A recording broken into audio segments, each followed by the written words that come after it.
여러분, 제가 시계를 바꿨습니다. 원래는 어느 한 분이 선물을 해준 애플워치를 계속 사용하고 있었는데 애플워치를 차고 운동을 하면서 달리기를 하고 하는데 이 거리 측정이나 속도가 측정이 잘 안 되는 것 같은 거예요. 그래서 제가 느끼기에도 나는 실력이 그렇게 잘 안 되는 것 같은데 실력이 너무 잘 나오는 겁니다. 실력이 어떤지는 비밀입니다. 제가 생각했던 것보다 너무 잘 나오는 겁니다. 나 달리기를 그렇게 잘하지 못하는데, 그래서 이게 뭔가 문제가 있구나, 뭔가 문제가 있구나 해서 유튜브에 찾아보니까 애플워치가 그렇게 정확한 건 아니라고 그러더라고요. 그래서 제가 사용하는 그 모델이 또 특별히 더 그런 것 같은 개별적인 차이가 있었던 것 같습니다. 그래서 달리기 전용 가민이라는 워치를 알게 돼서 그걸로 바꾸게 되었습니다. 바꾸는데 1년 할부로 해서 바꿨는데, 그걸 바꾸기로 결정을 하고 주문을 하고 나서 그게 얼마나 기다려지는지 모릅니다. 주문을 하고, 여전히 무슨 어플을 쓸 때는 오늘 주문하면 내일이면 바로 도착하지 않습니까? 쿠팡이라는 걸 다 눈치를 채셨죠. 그래서 저 쿠팡 안 쓰거든요. VIP였는데 쿠팡 안 가고, 쿠팡 사용을 안 하고 스타벅스 안 갑니다. 그래서 탈팡을 한 지가 오래돼서, 그래서 네이버로 주문을 했는데 시간이 너무 오래 걸립니다. 제가 기대하는 그 심리에 비해서 이튿날이면 와야 되는데 배송 중입니다. 간선 상차했습니다. 간선 하차했습니다. 곧 도착합니다. 그런데 2, 3일이 걸려서 받게 되었는데, 마침내 드디어 받게 되었을 때의 그 마음, 받게 되고 나서는 감사한 마음이 있죠. 그런데 그 기다리는 과정 가운데 초조함이 있습니다. 제가 그 초조한 마음을 가진다고 해서 배달이 안 되는 것도 아닌데 제가 그 과정을 구체적으로 살피지 않아도 배송할 것은 당연히 배송이 되지 않겠습니까?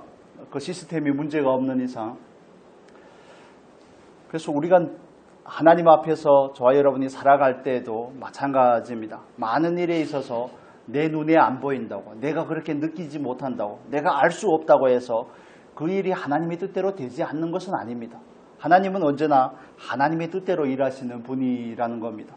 우리가 이해할 수 있든 이해하지 못하든, 그 방식이 마음에 들든 마음에 들지 않든, 하나님은 저와 여러분을 살피지 않는 것은 아니지만 언제나 하나님이 원하시는 바를 꿋꿋이 이루어내시는 하나님입니다. 그래서 오늘 제목에서 마침내 로마의 이른 복음이라고 제목을 지은 것처럼 마침내 바울이 로마에 오게 되었습니다. 이 여정은 정말 멀고 험한 여정이죠. 19장 11절에서부터 시작하는 19장 21절에서부터 시작하는 이 여정은 처음에 성령께서 바울에게 로마에 가서 복음을 전하여야 되리라는 감동을 바울에게 줍니다.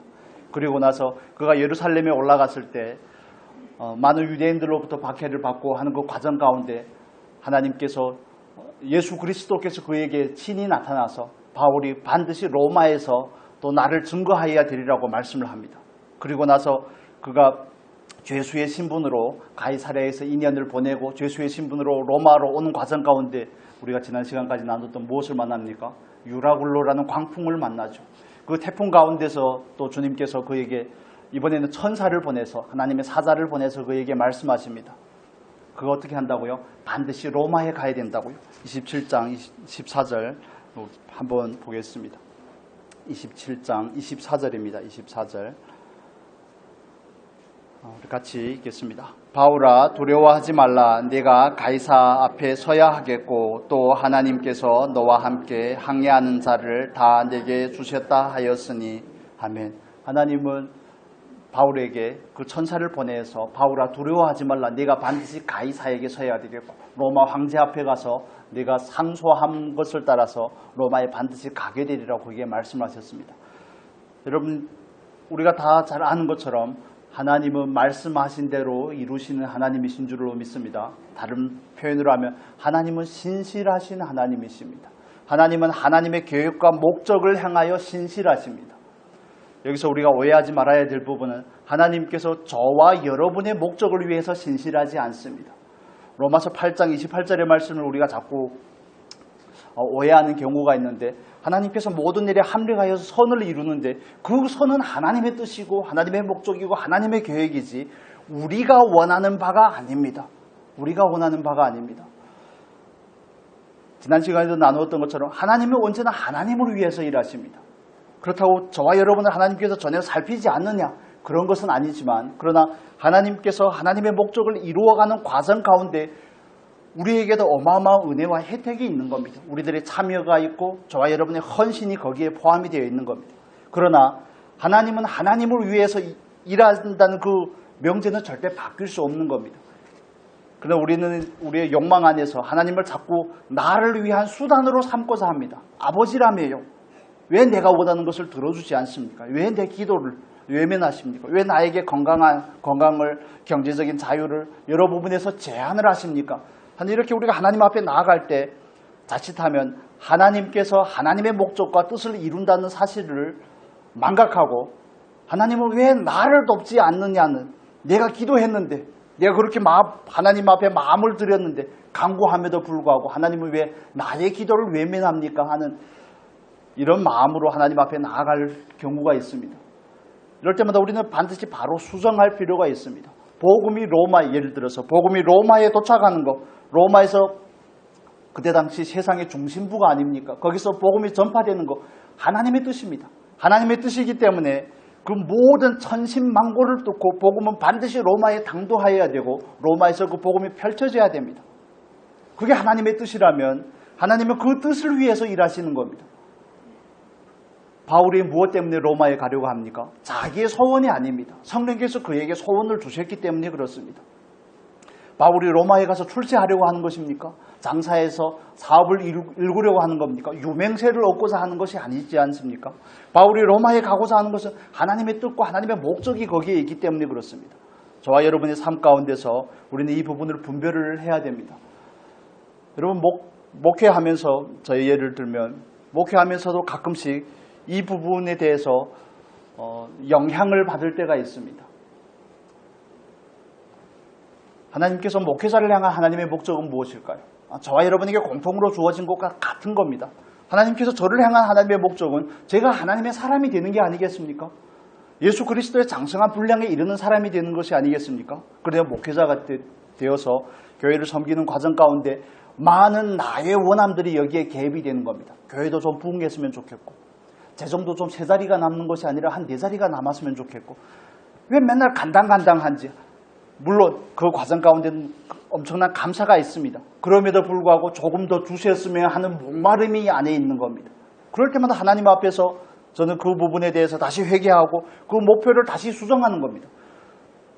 저에게 있어서 하나님의 뜻은 목회자로서 하나님의 마음에 드는 사람이 되는 겁니다. 목회자라는 타이틀을 떠나서 예수 그리스도의 장성한 분량에 이르러서 좋은 복음의 통로가 되는 것이 하나님께서 저를 향한 목적인 겁니다. 그 일을 위하여 저를 목회자로 세운 겁니다. 제가 목회자가 아니었다면 주일날에 가끔씩 나올 것 같아요. 아마 수요 예배는 빼먹고 주일날 오전에만 드리고 그냥 축도할 때 도망을 갈 것 같은 그런 생각이 문득문득 듭니다. 그래도 나를 붙잡아 두고자 하는 그 하나님의 마음과 선하심이 저에게 있어서 이런 일들을 이루셨구나 하는 생각을 할 때는 오히려 감사한 부분이죠. 그게 때로는 부담되고 때로는 스트레스가 되지만, 그러나 온전하지 않기 때문에 스스로를 향한 질책과 아픔이 있지만, 더 온전하지 못한 것 때문에 하나님 앞에서 죄송하는 마음이 있지만, 그럼에도 불구하고 이렇게라도 붙들어 두고자 하는 그 하나님의 마음을 생각할 때면 죄송하죠. 그래서 방금 예를 드린 것처럼 그런 겁니다. 하나님께서 왜 목회자로 부르셨을까? 하나님께서 또 여러분은 여러분의 삶의 자리에서 왜 여러분을 성도님으로, 권사님으로, 혹은 집사님으로, 장로님으로 세우셨을까? 그건 그냥 직분에 불과한 것이지만 그렇게 세운 데는 하나님의 목적하심이 있습니다. 저와 여러분에게 공통으로 주어진 목적, 예수 그리스도의 장성한 분량에 이르는 목적, 복음의 통로가 되는 그 목적이 있기 때문에 그런 것입니다. 그런데 자칫 우리가 살아가면서 그 목적이 자꾸 왜곡이 되더라는 겁니다. 모든 것은 그 목적에 맞추어지고 나서 부가적으로 우리에게 주어지는 옵션들인데 때로는 이 주객이 전도가 되는 겁니다. 마치 건강하게 사는 것이 목적인 것처럼, 그냥 보편적인 예를 들겠습니다. 마치 유명세를 얻는 것이 목적인 것처럼, 경제적으로 여유 있게 세상에서 성공하는 것이 목적인 것처럼, 아니요, 그 모든 것은 건강이든 물질이든 저와 여러분에게 주어진 모든 은혜와 혜택들은 우리가 예수 그리스도에게 합한 사람으로 세워지기 위한 수단입니다. 보조 수단입니다. 하나님께서 여러분에게 건강한 신체를 주셨습니까? 그 신체를 가지고, 그 건강을 가지고 하나님 앞에서 나는 어떻게 예수 그리스도를 더욱 닮아갈까의 목적을 두셔야 되는 겁니다. 나는 어떻게 이 삶을 누릴까? 물론 누리셔야죠. 그렇지만 그 누림이 도가 지나쳐서 예배를 빼먹고 누리는 건 그건 누림이 아닌 겁니다. 하나님 앞에 순종하지 않는 삶이죠. 우리는 마음을 다하고 뜻을 다하고 힘을 다하여 하나님을 사랑하라는 그 부르심 안에서 부르심을 받았는데, 과거의 여러분과 오늘의 여러분을 비할 때 여러분은 하나님을 조금이나마 더 사랑하십니까? 하나님께 조금이나마 헌신이 되었습니까? 과거에 해놓은 것을 가지고 아직도 스스로 자긍하며 만족하고 있는 것은 아닙니까? 하나님께서는 우리에게 조금 더 나은 삶을 요구하고 있는 겁니다. 조금 더 헌신된 삶, 조금 더 예수를 닮는 삶, 조금 더 복음의 좋은 전파자가 되는 그런 삶을 우리에게 요구하고 있는 겁니다. 목회자로서 성공하는 거, 하나님을 섬기는 거, 이런 모든 것들은 다 부가적인 것입니다. 건강한 거, 물질에 전혀 장애가 없는 거, 직장에서도 인간관계도 모든 부분이 형통한 거, 아니요, 그건 목표가 아닙니다. 그건 목표가 될 수가 없습니다. 그런 부분에 하나님께서 은혜를 주셨다면 그 모든 것은 우리로 하여금 하나님 앞에 하나님의 뜻이 이루어지는데 그걸 보조수단으로 사용하는 은혜가 있었으면 좋겠습니다. 여러분의 목적은 무엇입니까? 여러분의 목적은 무엇입니까? 하나님의 뜻을 바르게 알고 하나님의 뜻 가운데서 나를 세워서 가고자 하는 것이 목적입니까? 아니면 하나님을 이용하여 내 목적을 이루고자 하는 것입니까? 하나님을 이용하여 내가 원하는 것을 하나님께 얻어내고자 하는 것입니까? 아니면 이도저도 아니고 그냥 주일이 됐으니까 예배 자리에 나온다든지, 하나님을 향해서 뜨뜻미지근하여 사랑하는 것도 아니고 사랑하지 않는 것도 아니고 가까워지려고 하는 것도 아니고 멀리 떠나려고 하는 것도 두려움도 있고, 이런 율법에 얽매인 삶으로 나아가는 것은 아닌지 우리는 살펴봐야 되는 겁니다. 하나님께서 우리에게 은혜를 베푸신 이유가 뭡니까? 하나님을 위해서 살게 하기 위함이 아닙니까? 하나님 앞에 더 온전한 거룩한 산 제사로 우리의 삶이 드려지기 위함이 아닙니까? 그래서 우리는 하나님의 그 목적을 고사하고 부차적인 것에 관심을 가지게 되는 경우들이 너무 많습니다. 예를 들어 바울이 가이사랴에서 감옥에 2년 동안 구금이 되는데, 감옥에 들어가면 어떻게 하면 석방이 될 것인지 목적이 되어 있고, 태풍을 만나면 어떻게 태풍에서 살아남을 것인지 목적이 되어 있고, 이러지 않더라는 겁니다. 바울은 전혀 계획에도 없는 멜리데라는 섬에 표류하여서 거기서 석 달 동안 거기에 머무르게 되지만, 하나님께서 나를 여기에 멜리데에 보내셨으면 여기에서 나를 통해 하고자 하는 하나님의 뜻이 있겠구나. 내가 계획한 바대로 이루어지진 않지만 거기에는 하나님께서 바울을 향한 다루심이 있고, 바울을 통하여서 멜리데라는 섬의 복음화를 향한 하나님의 놀라운 계획이 있는 것이 아니겠습니까? 그래서 우리가 자주 강조하고 자주 말씀을 드리는 이 목적에 대해서 분별을 해보면 좋겠습니다. 스스로를 향하여서 마음에 손을 얹고 스스로를 향해서 질문을 해보셔야 됩니다. 하나님 안에서 내가 인생을 향한 목적은 무엇인가? 나는 도대체 무엇을 원하는가? 나는 무엇을 원하는가? 하나님의 목적이 이루어지기를 원하는가?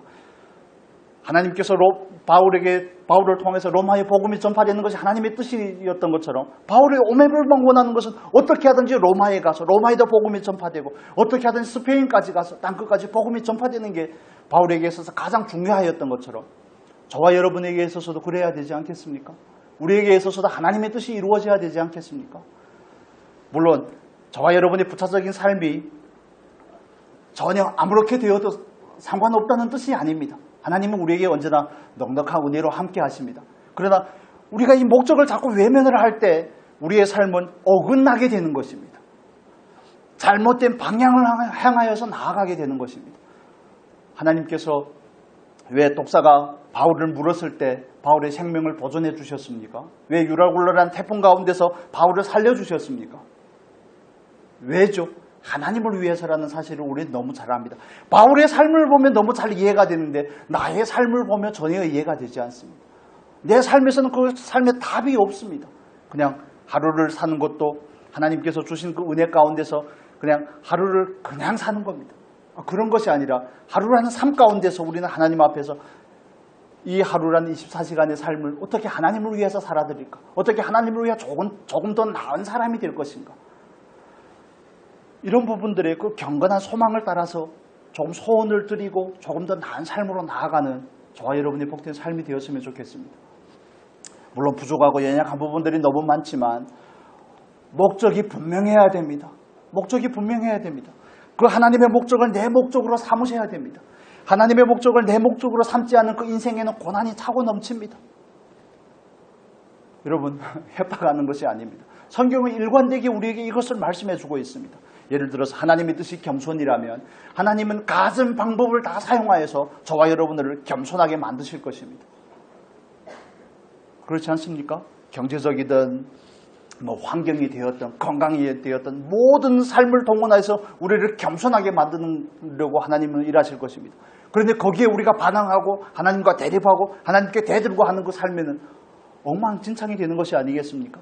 시간은 시간대로 낭비가 되고 정말 몸과 마음은 만신창이가 되어 있고 하나님의 뜻대로는 되어지지 않고 삶도 내가 원하는 대로 풀리지도 않고 하는 그런 오리무중에 빠지게 되는 것입니다. 여러분, 그 하나님의 고집에 대해서, 좋은 고집이죠. 그 하나님의 열심에 대해서 놀라셔야 되는 겁니다. 하나님은 오로지 그 뜻을 저와 여러분의 삶 가운데서 구원해내는 데만 목적이 있습니다. 그래서 그 뜻을 위하여 저와 여러분의 삶 가운데 은혜가 필요하면 은혜를 주시고 때로는 은혜를 제한하는 것이 필요하면 은혜를 제한하시고 하면서 우리에게 가장 좋은 것으로 우리를 다루는 가장 적합한 방식으로 1대1로 우리를 레슨하고 계시는 것입니다. 여러분, 그 사실을 믿으시기를 축복합니다. 그 사실을 믿으시고 하나님의 목적을 여러분의 목적으로 삼아보시기를 바랍니다. 어디에서 무엇을 하는 것이 중요한 게 아닙니다. 어떤 직장을 가지는지 정말 사회적으로 우리에게 정해진 그 규범을 따라서 반드시 초중고라는 의무교육을 마치고 대학교에 가고 취직을 하고 결혼을 하고 그 나이별로 그런 편견들이 우리 안에 있습니다. 그러나 하나님께서 저와 여러분을 향한 그 인도하심은 절대 세상에 정해놓은 그 풍조와 룰을 따라서 되는 것이 아닙니다. 각자를 향한 그 삶의 기준은 1대1의 관계 안에서 하나님은 저와 여러분에게 안성맞춤으로 일하신다는 사실을 믿으셔야 되는 겁니다. 다른 사람은 이러던데 내 삶은 왜 이럴까? 아니요. 그렇게 이해하는 것이 아니라 하나님께서 나에게 이런 삶을 주셨다면 이런 삶 안에서 나는 어떻게 하나님께서 원하시는 그 뜻을 이뤄내는 사람이 될 것인가? 거기에 초점을 맞추면 저와 여러분의 삶의 하루하루가 다 보람되게 될 줄로 믿습니다. 거기에는 하나님을 향한 자긍이 있습니다. 거기에는 긍지가 있습니다. 하루도 헛되게 살지 않았다는 그 충분한 만족과 넘치는 은혜가 거기에 있는 겁니다. 남이 예수를 믿으니까 잘 되더니 형통하더니 나도 예수를 믿고 형통해야 되겠고 목적 설정이 잘못된 겁니다. 그건 거래입니다. 그런 마음을 버리셔야 됩니다. 나는 오늘도 하나님께서 나에게 주신 은혜 안에서 어떻게 하나님께서 원하시는 사람이 될 것인가? 어떻게 마음을 다하고 뜻을 다하고 힘을 다하여 하나님을 사랑할 것인가? 나에게 주신 그 하나님의 은혜를 온전히 받고 아멘으로 나아갈 것인가? 하나님 이것도 바꿔주시오, 저것도 바꿔주시오. 물론 소원이야 있을 수 있죠. 원함이 있는데 소원이 어떻게 없겠습니까? 그렇지만 그 자잘한 문제들을 해결하는데 하나님께서 더 관심이 있는 것이 아니라 그 문제를 통해서 우리를 바꾸시고자 하는 하나님의 열심을 보셨으면 좋겠습니다. 하나님께서 바울을 로마에 보내시기를 원하신다면 유라굴로 태풍이 바울을 막을 수가 없는 겁니다. 독사가 막을 수 있습니까? 그 로마의 범이 막을 수 있습니까? 군인들이 바울을 죽이려고 하는 그들의 그 속셈이 바울을 하나님의 손길과 열심을 막을 수 있습니까? 절대 막을 수 없거든요. 그 하나님은 그 외고집으로 이때까지 하나님의 뜻을 묵묵히 이루어 오고 계시다는 사실을 이해를 하셔야 됩니다. 동정례를 통하여 예수 그리스도를 이 땅에 보내시겠다고 말씀을 하셨으면 700년 전에 말씀하셨는데 700년 이후에 동정례 마리아를 통해서 예수 그리스도가 이 땅에 오시는 것이 하나님의 약속과 성취의 이름을 우리는 보는 것입니다. 아브라함에게 너희 후손들이 이방에서 객이 되었다가 400년이 지나서 다시 약속된 가나안 땅으로 인도해 드릴 것이라고 말씀하셨다면 하나님은 그 일을 반드시 이루시는 것입니다. 그 일 가운데는 요셉의 애굽으로 팔려가는 그 과정들이 있죠. 사람이 보기에는 뭘 이런 식으로 일을 하시나? 하나님이 일하시는 방법이 이해가 되지 않을 수 있습니다. 저와 여러분도 마찬가지죠. 그렇지만 하나님은 그 요셉의 팔려감 가운데 모든 하나님께서 아브라함을 향해 약속하셨던 이스라엘의 명문을 거기에 걸고 있는 것입니다.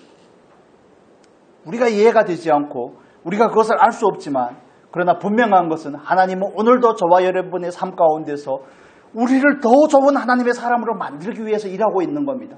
오늘을 괜히 준 게 아닙니다. 건강을 괜히 준 게 아닙니다. 아침에 은혜로 눈을 뜨고 24시간이라는 하루를 맞이하는 것, 그 목적 안에서 바라보셔야 됩니다.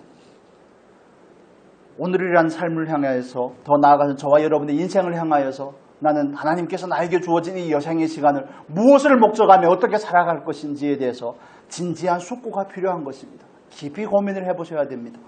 남의 자녀들이 다 결혼을 하고 가정을 이루고 손주들도 있고, 그렇다면 나도 어떻게 하든지 자녀들을 결혼을 시키고 손주들을 보고, 물론 그 하나님이 주시는 은혜고 누림이지만, 그러나 하나님의 은혜 안에서 그런 일들을 바라봄에 있어서 하나님께서 각자에게 주어진 몫이 다르다는 사실을 이해하셔야 됩니다. 그게 마치 정답인 것 마냥 이 주제를 묵상하면서 하나님 앞에 너무 마음이 아픈 그런 구석들이 있어서 저 스스로를 회개를 했는데, 저도 알게 모르게 이런 사회적인 통념이라고 말하죠. 몇 살까지는 학교를 다녀야 되고, 몇 살이 되면 군대를 가야 되고, 몇 살이 되면 취직을 하고, 몇 살이 되면 결혼을 해야 되고 한 이런 사회적인 통념으로 사람을 바라보고자 하는 그런 시각들이 있다는 것을 성령께서 깨닫게 해주셔서 얼마나 미안하고 얼마나 죄송한지 모릅니다. 그 당사자들을 향해서 제가 뭐 그렇게 무리하게 했겠습니까만, 제가 아는 목사님 아들이 30대 중반이 되어가는데 그냥 어릴 때부터 봐왔으니까, 관계가 가까우니까 농담 삼아 던지는 그 말이 그에게는 상처가 되었을 수 있겠구나. 결혼을 언제 하냐. 제발 좀 신경을 꺼야 되는데 집에 돌아오고서 얼마나 민망한지 모르겠습니다. 남의 삶에 신경을 끄고 살자. 남의 삶에 신경을 끄고 살자. 나 혼자 하나님 앞에서 온전하게 살자. 나에게 주어진 이웃들과 가족들을 더 사랑하면서 살자. 하나님께서 나를 사랑하신 것처럼 하나님을 더 사랑하자. 왜 그렇게 다른 사람에게 관심이 많은지, 결혼을 하든 말든 뭔 상관입니까? 사랑하기 때문에 연비하는 마음에서 그랬을 수 있겠죠. 그래서 그게 뭔 상관입니까? 오지랖이 너무 넓은 걸 해결을 하셔야 되는 겁니다, 여러분. 하나님은 지금 저와 여러분에게 1대1로 포인트 레슨을 하고 있는데, 나를 바꾸려고 하고 나를 성장시키려 하고 나를 하나님을 더 사랑하는 사람으로 만들고자 하는데 거기에는 관심이 없고, 너는 왜 이러냐, 쟤는 왜 저러냐. 오지랖이 너무 넓으신 거 아니겠습니까? 하나님 앞에서 하나님의 시각으로 나를 바라보시고 하나님의 뜻이 저와 여러분의 삶 가운데서 이루어질 수 있도록 거기에 관심을 좀 두셨으면 좋겠습니다.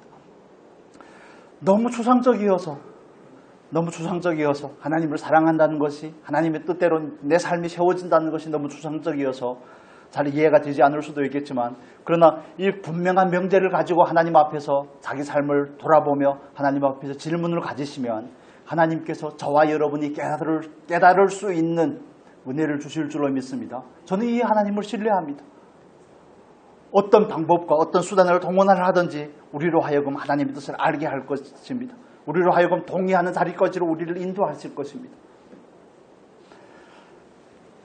여러분, 하나님은 신실하신 하나님임을 믿으시기를 바랍니다. 로마에 가야 된다면 가는 것입니다. 예수 그리스도가 다시 오셔야 된다면 반드시 오게 되어 있습니다.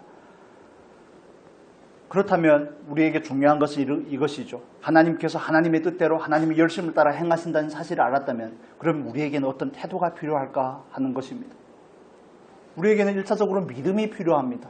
하나님께서 하나님을 위해서 하나님 뜻대로 하신다는 사실을 믿는 그 믿음이 필요한 것입니다. 바울과 같이 가이사랴에서 2년 동안 그 감옥 가운데도, 2주간의 유라굴로 태풍 때문에 겪는 그 표류 가운데도, 로마의 군인의 죽임을 향한 그 위협 가운데도, 독사에게 물리는 과정 가운데서도, 멜리데라는 섬에서의 3개월이라는 시간 가운데서도 우리가 생각을 해야 될 것은, 이럼에도 불구하고 우리는 그 하나님을 향하여, 신실한 그 하나님을 향하여 믿음을 드려야 되는 겁니다. 하나님을 믿어 드려야 되는 겁니다. 하나님 도무지 이해가 안 되는데요, 왜 이런 식으로 일을 하십니까? 그 하나님을 향하여 자꾸 믿음의 고백을 드려야 됩니다. 하나님, 이해되지 않지만 하나님께서 나에게 하시는 일이 가장 좋은 것임을 믿습니다. 하나님께서 나에게 하시는 이 일이 하나님의 뜻을 이루는 일임을 믿습니다. 하나님의 계획이 나의 삶 가운데서 차근차근 이루어지는 과정임을 믿습니다. 하나님, 제가 하나님 앞에 믿음으로 반응할 수 있게 도와주십시오. 믿음으로 반응할 수 있게 도와주십시오. 그럴 때 하나님께서 우리의 삶 가운데 펼치시는 그 하나님의 놀라운 구원을, 하나님의 놀라운 역사를 우리는 경험하게 될 것입니다. 물론 그게 온전하지 않을 수는 있겠지만, 그래서 우리에게 필요한 것은 믿음입니다. 환경을 바라보는 믿음이 아니라 하나님을 바라보는 믿음입니다. 여전히 변치 않고 역사하시는 그 하나님. 여러분, 우리가 이 세상에서 무엇을 더 원하시겠습니까? 그냥 제 예를 들겠습니다. 선교지에 가서 더 많은 곳에 교회를 세우고, 예를 들어서 뭐 중국이 되었든지 북한이 되었든지 더 많은 사람들이 예수를 믿고 더 많은 교회가 되고 더 크게 쓰임을 받고, 이런 것들이 목적이 되면 실망을 할 수밖에 없겠죠. 스스로를 향하여 실망을 할 수밖에 없겠죠. 그런 것들이 목적이 아니라는 것입니다. 여러분의 삶에서도 마찬가지 아니겠습니까?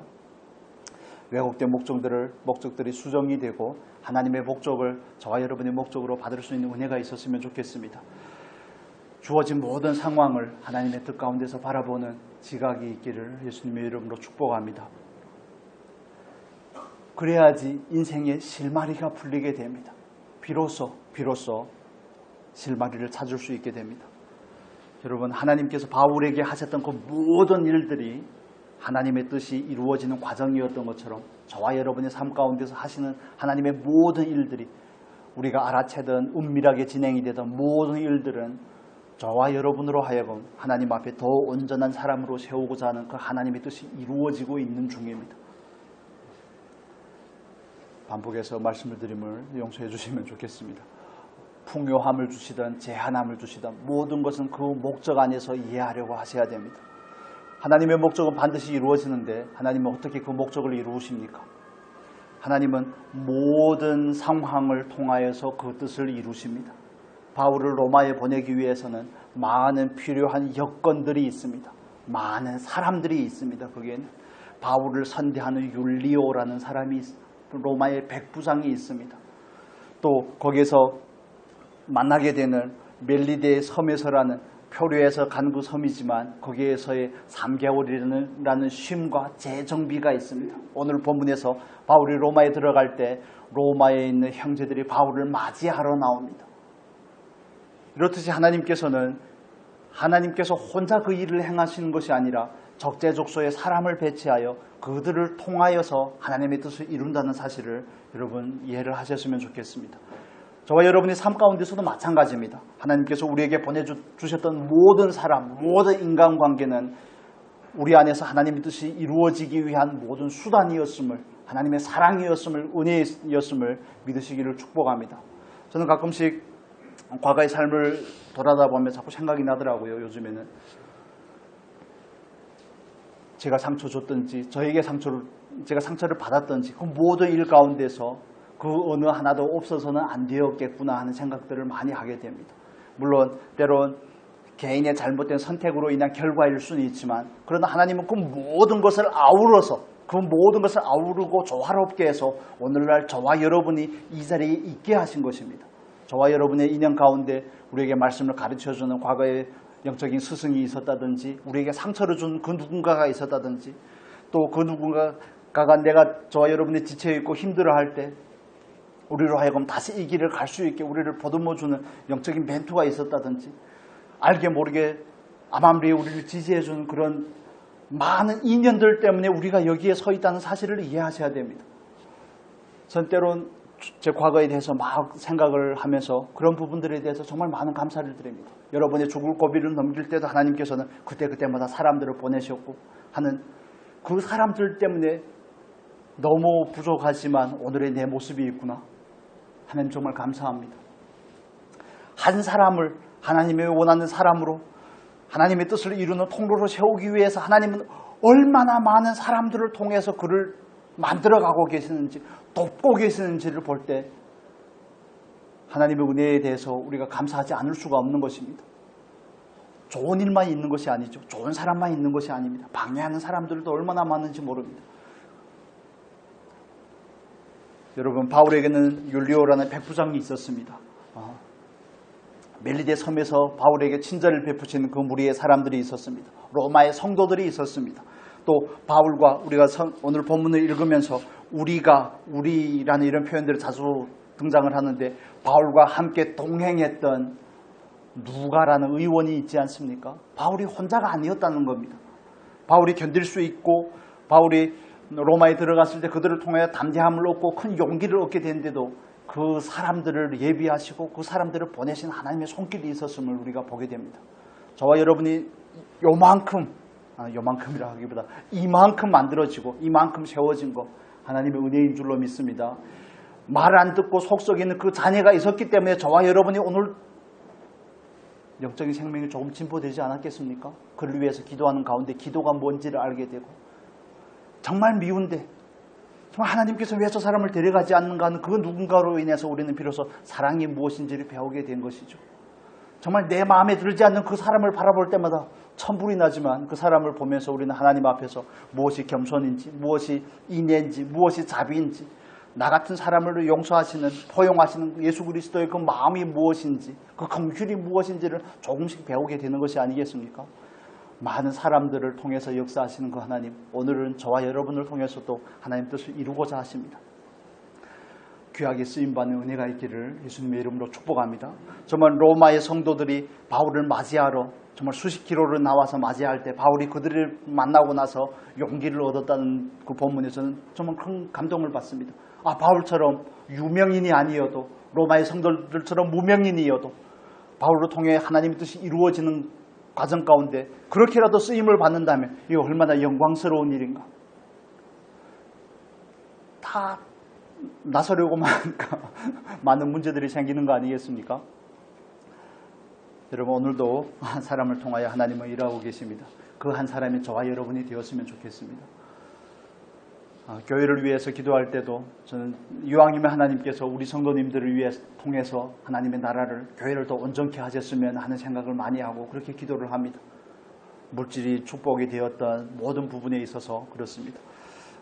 마지막으로 우리 한 가지 더 살펴볼 부분은 세 번째로는 하나님께서는 때에 따라 은혜를 공급하심으로 한 걸음 한 걸음 인도하십니다. 이게 하나님이 일하시는 방식입니다. 여러분 우리는 아브라함의 이야기를 다 잘 아실 것입니다. 갈대우르에 있는 그 아브라함에게 하나님께서는 두 번이나 나타나셨습니다. 영광의 하나님께서 아브라함에게 나타나서 그에게 약속을 주십니다. 그에게 약속을 주셔서 가나안 땅으로 그를 인도해 드리죠. 그럴 때 하나님께서는 그 아브라함을 향하여서 모든 것을 단번에 보여주지 않습니다. 한 걸음 한 걸음 인도해 갑니다. 아브라함이 하란이가 거할 때 하란에서 하나님은 그에게 또 다시 나타납니다. 그래서 그를 가나안으로 인도해 드리고 가나안에 들어왔을 때 큰 기근을 만나게 되니 애굽으로 내려갔을 때 애굽에서 하나님이 또 그에게 역사하셔서 그를 다시 가나안 땅으로 돌아오게 하고 롯과의 이별 가운데서 하나님은 모든 아브라함의 삶의 그 족적을 살펴보면 하나님은 그때마다 인도해 가시는 것을 볼 수 있습니다. 자녀가 없지만 그에게 자녀를 25년이 지나서 이삭을 주는 그 과정까지 모든 걸음걸음마다 하나님은 그때 적재적소에 넘치는 은혜로 함께 하셨음을 우리가 볼 수 있습니다. 저와 여러분의 삶 안에서도 마찬가지입니다. 여러분 우리가 이렇게 상상을 해볼 필요가 있습니다. 하나님께서 아브라함을 부를 때 아브라함에게 내가 너를 불러서 지금 75세지만 하란에서 부를 때 지금 75세지만 25년 동안 너로 하여금 겸손이 무엇인지 인내가 무엇인지 하나님을 온전히 믿는 신뢰가 무엇인지를 배우게 하고 나서 아들을 줄 건데 아들이 한 10여 년이 지나고 나서 다시 너로 하여금 그 아들을 나에게 드리라고 할 것이다. 이런 과정들을 설명을 안 해주지 않습니까? 그때 그가 감당할 만큼의 은혜를 주시는 겁니다. 그리고 바울이 로마에 오기까지 그 모든 과정 가운데는 정말 엑스트라 같은 사람들 잠깐 나와서 바울을 돕고 무명으로 그냥 조용히 사라지는 그런 사람들이 있습니다. 그런 은혜들이 있는 것을 볼 수가 있습니다. 여러분 오늘도 저와 여러분의 삶 가운데서 그때 은혜를 베푸시는 그 하나님을 기억하시기를 바랍니다. 우리가 볼 수 없고 우리가 깨닫지 못해서 그렇지 은혜가 없는 게 아닙니다. 은혜를 안 주신 게 아닙니다. 우리가 너무 원하는 게 많아서 너무 욕심이 많아서 때론 눈이 가려져서 하나님의 일하심을 보지 못하는 것입니다. 하나님은 바울 일행을 로마에 보내기 위해서 며칠 동안 가야 될 그 거리를 오늘 본문에서는 뭐라고 말합니까? 13절에 보니까 남풍이 일어남으로 바람을 일으켜서라도 그 하나님께서 그 일을 이루시는 겁니다. 하루 만에 이튿날에 바로 도착했다고 말하죠. 사실 그 거리는 배를 타고 4일 동안 가야 되는 거리입니다. 그러나 하나님께서 얼마나 바울 일행을 로마에 보내서 거기도 복음이 확산되기를 원하시는지를 향한 그 하나님의 열심이 거기서 보이지 않습니까? 남풍을 이용하시는 그 하나님, 동풍을 통해서 하나님께서 얼마나 니느웨의 영혼들을 사랑하시는지를 요나에게 가르치셨던 그 하나님, 오늘은 남풍을 통해서 바울 일행을 로마에 속히 보내시는 그 하나님, 저와 여러분의 삶 가운데서 정말 우리가 깨닫지 못하고 알지 못하지만 암암리에 우리에게 역사하시는 그 하나님의 많은 손길들을 우리가 깨달아 알 수 있기를 바랍니다. 결론적으로 하나님은 모든 것을 필요할 때 적재적소에 공급하심으로 하나님의 뜻을 이루어 가시는 줄로 믿습니다. 말씀을 정리하겠습니다. 하나님께서는 하나님의 뜻을 반드시 이루십니다. 그게 하나님의 신실하심입니다. 그 신실하심 앞에 우리가 아멘으로 화답하실 수 있기를 예수님 이름으로 축복합니다. 그렇다면 하나님의 뜻이 이루어진다면 저와 여러분은 하나님의 뜻을 거스르는 사람이 되지 말아야 됩니다. 하나님께서 나를 겸손하게 하고자 하면 나는 겸손한 사람이 되어야 됩니다. 하나님께서 저와 여러분으로 하여금 더 성장한 사람이 되게끔 하려고 한다면 우리는 더 성장하겠습니다라는 소원을 가져야 됩니다.